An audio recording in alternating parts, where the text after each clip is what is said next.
ప్రతిష్టాత్మక భారత comptroller and auditor general బాధ్యతలను ఆంధ్రప్రదేశ్కు చెందిన కోండ్రు సంజయ్ మూర్తి చేపట్టారు. కాగధిపతిగా ఆయన ప్రమాణ స్వీకారం చేశారు. ఢిల్లీలోని రాష్ట్రపతి భవన్లో జరిగిన కార్యక్రమంలో ద్రౌపది ముర్ము ఆయన చేత ప్రమాణం చేయించారు. ఈ పదవి చేపట్టిన తొలి తెలుగు వ్యక్తిగా సంజయ్ మూర్తి అరుదైన ఘనత సాధించారు. అమలాపురం మాజీ ఎంపీ కేఎస్ఆర్ మూర్తి కుమారుడు సంజయ్ మూర్తి 1964 డిసెంబర్ 24న జన్మించిన ఆయన మెకానికల్ విభాగంలో ఇంజనీరింగ్ పూర్తి చేశారు. 1989లో ఐఏఎస్ అధికారిగా హిమాచల్ ప్రదేశ్ క్యాడర్కు ఎంపికై ఆ తర్వాత కేంద్ర సర్వీసుల్లో కొనసాగారు. 2021 సెప్టెంబర్ నుంచి జాతీయ ఉన్నత విద్యా కార్యదర్శిగా పనిచేస్తూ కేంద్ర ప్రభుత్వం ప్రవేశపెట్టిన నూతన విద్యా విధానం అమలులో క్రియాశీలక పాత్ర పోషించారు.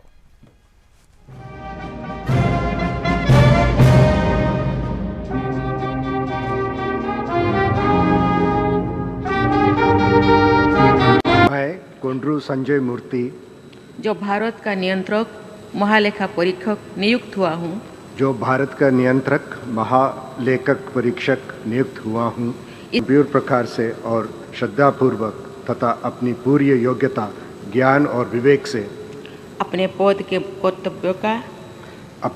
के कर्तव्यों का भय या पक्षपात अनुराग या देश के ఐఏఎస్ అధికారిగా వచ్చే నెలలో ఉద్యోగ విరమణ చేయాల్సి ఉండగా సంజయ్ సేవలను గుర్తించిన కేంద్ర సర్కార్ ఈ కీలక బాధ్యతలు అప్పగించింది. ఈ స్థానంలో నియమితులైన వారు గరిష్టంగా 6 ఏళ్లు కానీ 65 ఏళ్ల వయసు వరకు కానీ కొనసాగడానికి వీలుంది. సంజయ్ మూర్తి తండ్రి కేఎస్ఆర్ మూర్తి 1996లో కాంగ్రెస్ తరపున అమలాపురం నుంచి లోక్సభకు ప్రాతినిధ్యం వహించారు.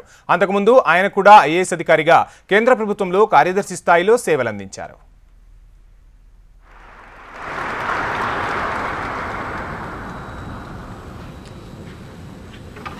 Congratulations. Thank you so much.